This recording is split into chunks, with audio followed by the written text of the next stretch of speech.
ಪ್ರಿಯ ದೇವಜನರೇ, ತಪಸ್ಸು ಕಾಲದ ಅಭಿಷೇಕಕ್ಕೆ ಸ್ವಾಗತ.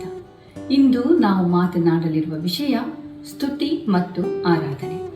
ಸ್ತುತಿ ಮತ್ತು ಆರಾಧನೆಯಿಂದ ಏನಾಗುತ್ತದೆ, ದೇವರ ವಾಕ್ಯ ಏನು ಹೇಳುತ್ತದೆ, ಈ ಬಗ್ಗೆ ನಾವು ಅರಿತುಕೊಳ್ಳೋಣ. 1 ಥೆಸಲೋನಿಕದವರಿಗೆ ಬರೆದ ಪತ್ರ 5ನೇ ಅಧ್ಯಾಯ 18ನೇ ವಾಕ್ಯ ಹೀಗೆ ಹೇಳುತ್ತದೆ: ಎಲ್ಲದರಲ್ಲಿಯೂ ಕೃತಜ್ಞತಾ ಸ್ತುತಿ ಮಾಡಿರಿ, ಯಾಕೆಂದರೆ ಇದೇ ನಿಮ್ಮ ವಿಷಯವಾಗಿ ಕ್ರಿಸ್ತ ಯೇಸುವಿನಲ್ಲಿರುವ ದೇವರ ಚಿತ್ತವಾಗಿದೆ.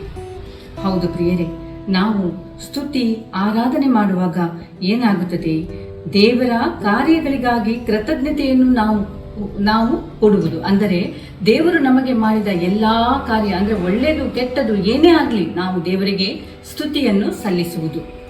ಇದು ನಿಜವಾಗಲೂ ನಾವು ನಮ್ಮ ಜನ್ಮಸಿದ್ಧ ಹಕ್ಕು. ಏಕೆಂದರೆ ನಾವು ನಮ್ಮ ತಂದೆಗೆ, ತಾಯಿಗೆ, ನಮ್ಮ ಪ್ರೀತಿ ಪಾತ್ರರಿಗೆ ಏನಾದರೂ ಕೊಟ್ಟಾಗ ನಾವು ಥ್ಯಾಂಕ್ಸ್ ಅಂತ ಹೇಳ್ತೇವಲ್ವಾ, ಅದೇ ರೀತಿ ನಾವು ಸ್ತುತಿಯನ್ನು ನಮ್ಮ ದೇವರಿಗೆ ಕೊಟ್ಟು ಅವರನ್ನು ನಾವು ಮಹಿಮೆ ಪಡಿಸಬೇಕು. ಯೆಹೋವನು ಕರುಣೆಯುಳ್ಳವನಾಗಿದ್ದಾನೆ, ಆತನನ್ನು ಸ್ತುತಿಸಿರಿ, ಆತನ ಕೃಪೆ ಶಾಶ್ವತ ಎಂದು ಕೀರ್ತನೆಗಳು 136:1ನೇ ವಾಕ್ಯ ಹೇಳುತ್ತದೆ. ನಾವು ದೇವರನ್ನು ಆರಾಧಿಸುವಾಗ ಆತನು ನಮ್ಮ ಜೀವನದಲ್ಲಿ ಮಾಡಿದ ಅದ್ಭುತಗಳಿಗಾಗಿ, ಆತನು ನಮ್ಮನ್ನು ಆಪತ್ತುಗಳಿಂದ ರಕ್ಷಿಸಿದ್ದಕ್ಕಾಗಿ ಕೃತಜ್ಞತೆ ಸಲ್ಲಿಸುತ್ತೇವೆ. ಸ್ತೋತ್ರವು ನಮ್ಮ ಹೃದಯವನ್ನು ದೇವರು ಮಾಡಿದ ಒಳ್ಳೆಯತನಕ್ಕೆ ತೆರೆಯುತ್ತದೆ.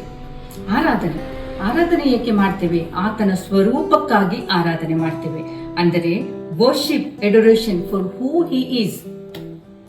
ಸತ್ಯವೇದವು ಹೇಳುವ ಪ್ರಕಾರ ಸತ್ಯಾರಾಧಕರು ಪಿತನನ್ನು ಆತ್ಮದಿಂದಲೂ ಸತ್ಯದಿಂದಲೂ ಆರಾಧಿಸುವ ಕಾಲ ಬರುತ್ತದೆ ಎಂದು ಯೋಹಾನನ ಗ್ರಂಥ 4ನೇ ಅಧ್ಯಾಯ 23ನೇ ವಾಕ್ಯ ಹೇಳುತ್ತದೆ.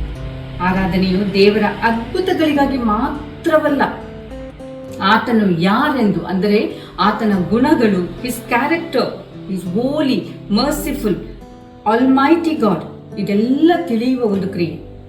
ಇದು ನಮ್ಮ ಇಡೀ ಅಸ್ತಿತ್ವವನ್ನು, ಅಹಂಕಾರವನ್ನು ಆತನ ಪಾದದಡಿಯಲ್ಲಿ ಒಪ್ಪಿಸುವ ಒಂದು ಕ್ರಿಯೆ. The power of praise.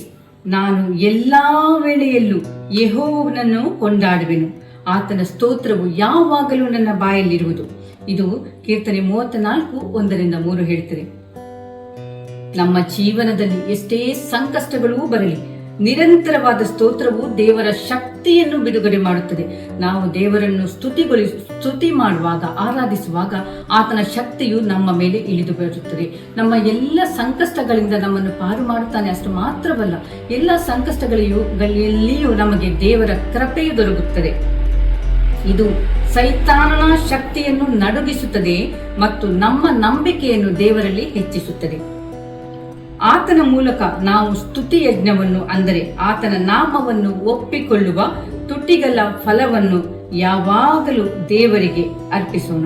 ಇದು ಹಿಬ್ರಿಯರಿಗೆ ಬರೆದ ಪತ್ರಿಕೆ 13ನೇ ಅಧ್ಯಾಯ 15ನೇ ವಾಕ್ಯ ಹೇಳುತ್ತದೆ.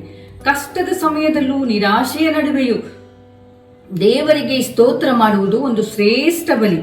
ಇದು ನಮ್ಮ ಪರಿಸ್ಥಿತಿಗಿಂತ ಮಿಗಿಲಾಗಿ ದೇವರನ್ನು ನಾವು ನಂಬುತ್ತೇವೆ ಎಂಬುದರ ಸಂಕೇತವಾಗಿದೆ.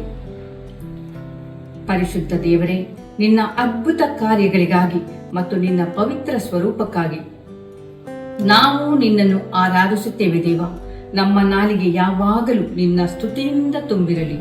ಯೇಸುವಿನ ನಾಮದಲ್ಲಿ ಪ್ರಾರ್ಥಿಸುತ್ತೇವೆ. ಆಮೆನ್.